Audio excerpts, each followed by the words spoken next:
Assalamualaikum warahmatullahi wabarakatuh. Shama harkafuun hordoftootaa fi kabajamtoota nagaa alhamdulillah isin nagaa jirtu isinin jecha. Egaa har'amii gaafii obboleettii keenya kanaa jechuudha waan nama ajaa'ibu waggaa qaramaa waggaa shaniitu narra jira. Galuu hin danda'aayii jettee obboleettiin keenya kuni obboleettii kiyyaa ati aga waggaa shanii kana hunda maaluma hojjettan siin jedha yaa obboleettii kiyyaa. Garuu jechuudha. Baay'ee ulfaata. Baay'ee tokko ulfaata jechuudha.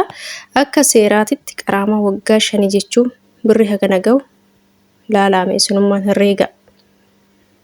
Kanaaf obboleeyyan kiyya qaramaa kana kafaltu malee jechuudha.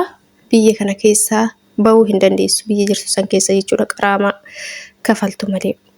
Biyya Dubaay keessa yoo jiraattee tinin jetti biyya Saa'uudis yeroo duraa san dhiifamni godhamee jira dhiifamni gallakkifamee jira sila gizeen ati galuu qabdu gizee san jechuudha gizeen ati waa hunda sirreeffachuu qabdu yoo galus barbaadde yoo biyya san keessas taa'uu barbaadde yoo waraqata kee sirreeffachuus barbaadde sila gizee san gizeen ati waraqata kee sirreeffattu yeroo san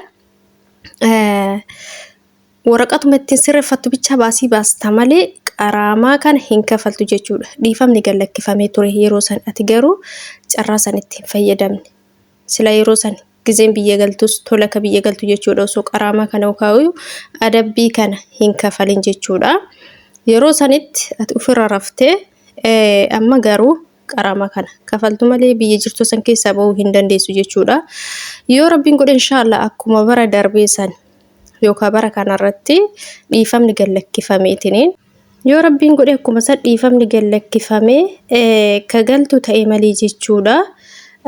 Baay'ee rakkisaadha jechuudha baay'ee ulfaata jechuudha maaliif seerri biyya kana akka biyya keenyaa san isinitti hin fakkaatin ijoolleen keenya akka biyya keenya yoo katama tokkorraa gara katama tokkoo deemtu karatti ka makiinaa keessa waraqaa eenyummaa fidisiin jedhan san seetanii biyya namaas akka of nyaachisnan isinin jedha obboleeyyan kiyyaa yeroo baay'ee ijoolleen akkana taatan warra baddan jechuudha warra baddaniitiin osoo waan irraan beekin osoo seera irraan beekin ati garuu waggaa shanii kana biyya namaa kana keessa teette waa hunda baruu qabdaa tureeyyu akkamitti waa hunda hin barre akkamitti waggaa shanii kana akkamitti carrammaan kenname sun akkamitti jala darbeedha garuu yaa ta'u dhugaadha namni waan tokko maallaqa harkaa dhabuu dandeetta galuufis carraa argachuu dhabuu dandeessa waraqata sanis yeroo sanitti tola hojjechiifachuuf carraa dhabuu dandeessa.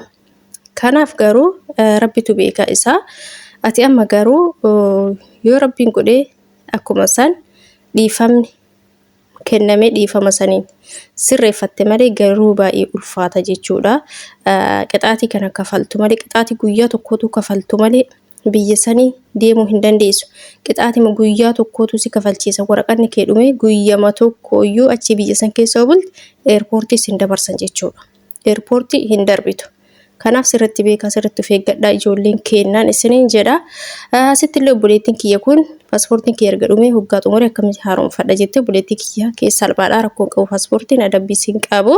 Imbaasuma deemtee haaromfattan siin jedha. Warra bira jirtutti himtee imbaasii si geessanii achumatti haaromfattaa kenniteetuma biraa galtaa achi booda gaafa paaspoortiin kee haaromee sii dhufe isaanuu meeseejii galakkisan jechuudha maqaa keechi keessa barbaadee akkasitti dhayxee fudhatta kun rakkoodha salaba rakkoon qabu salphaadhaan siin jedha. Kanaaf ijoolleen keenya yeroo baay'ee paaspoortii keessan gizeen haaromfachuu dhabaaf fa'a qaramaa keessa seentan jechuudha. Jarri immoo qaramaa san isinirraa kafalanii deebi'anii waraqata isiniin hojjechiisan. Kanaaf haaluma saniin itti isin fufsiisan.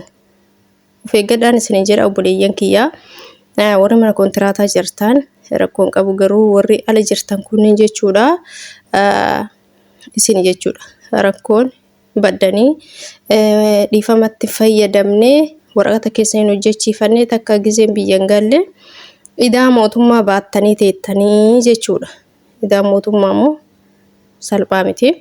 Akkasii obboleettiin kiyya kun immoo maal jetti ani waggaa lama xumuree jira garuu yeroo lammaffaa yoo haaromfadhe waggaa lama haga xumurutti nagalchuu hin danda'anii jette gara biyya. Ati dursitee amansiisuu qabda warra bira jirtu isaanii dursitee amansiisuu qabda maal jettaanii ani waggaa lama dabalachuun barbaada jettaan asitti akkuma argatan mastaawwatii keessatti sinii waraabe jechuudha. Waa hojjetaara hojii hojjetaatumaan asitti nyaata hojjetaa asittis manas qulqulleessaatiin kan isin waraabaa jiru viidiyoo kana gaafiin keessan natti ulfaate jennaanuma isin deebisaa jira malee baay'is taa'ee hojjechuun natti hin tolle jechuudha.